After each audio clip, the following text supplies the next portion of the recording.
Hi everyone! Welcome back to my channel. If you're new here, I'm Ray and I make videos about lifestyle, productivity, finance, and travel. In this video, ipapakita ko kung paano mag-deposit ng check using UnionBank Online. A lot of people don't know na hindi nyo na kailangan pumuntang branch and fall in line just to deposit a check. Pwede nyo gawin straight from your phone, which saves you time and effort. No hassle at all. So stay tuned para malaman kung paano.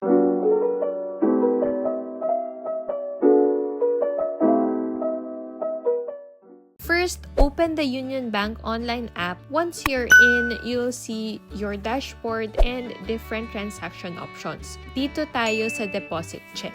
Go through the guidelines and make sure to follow the instruction. Make sure na nakapangalan sa'yo na UnionBank account holder yung check. You can only deposit checks online na worth 500,000 and below. Hindi din dapat lalagpas sa 6 months yung date na nakalagay sa check. Make sure that there are no erasures, alterations, or any punit doon sa check on the sides, at the back, or the front. Before you proceed, make sure din na nasa well-lit place kayo. And don't use a pen na masyadong light para hindi mahirapan yung scanner basahin yung nakasulat sa check nyo. So, in front of the check, up here, sulat nyo UBP, then your Union Bank account number, kung saan nyo ide-deposit yung check. Dito naman sa likod, place the date of the deposit and your signature. Pag magte-take kayo ng photo, dapat on a flat surface with a direct top view angle. Then, crop nyo yung edges para yung check lang nakikita sa photo. So, let's go ahead. Click Allow. Ayan, front of the check muna. You need to take clear photos of both the front and back sides. Hold your phone steady when taking the pictures. Blurry or cropped photos can cause your deposit to be rejected. So, take your time. If hindi ka satisfied, you can retake the photo until you are. Then, the back part naman.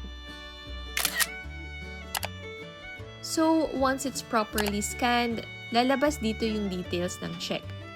Double check kung tama. Place the date in front of the check and the exact amount written on the check. Make sure you type the amount correctly, down to the last centavo. Kasi errors here might delay your transaction. Make sure na tama yung Union Bank account that you want the money to be deposited into. Click Next. Review all the details carefully.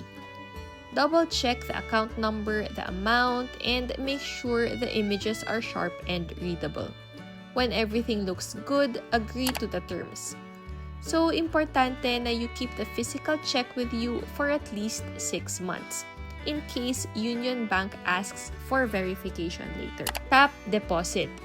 The app will confirm that your deposit has been received for processing. If the transaction was submitted before 3 p.m., magpa-process siya the next banking day. But if after 3 p.m., weekends, or holidays, it will be cleared in 1 to 2 banking days. So don't worry if you don't see it instantly in your account.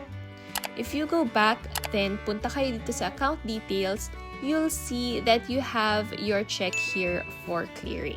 I actually made the transaction around 12:30 p.m. and by around 4:30 p.m. nag-reflect na siya on my account. And that's it. You've just learned how to deposit a check using the UnionBank Online app. If you want to know how to deposit using the BPI Online app naman, check out this video. Thank you guys for watching. I hope you learned something on this video. Don't forget to like this video, hit the subscribe button, and the notification bell in order to be notified on more videos similar to these. Thank you guys. Bye! See you on the next video.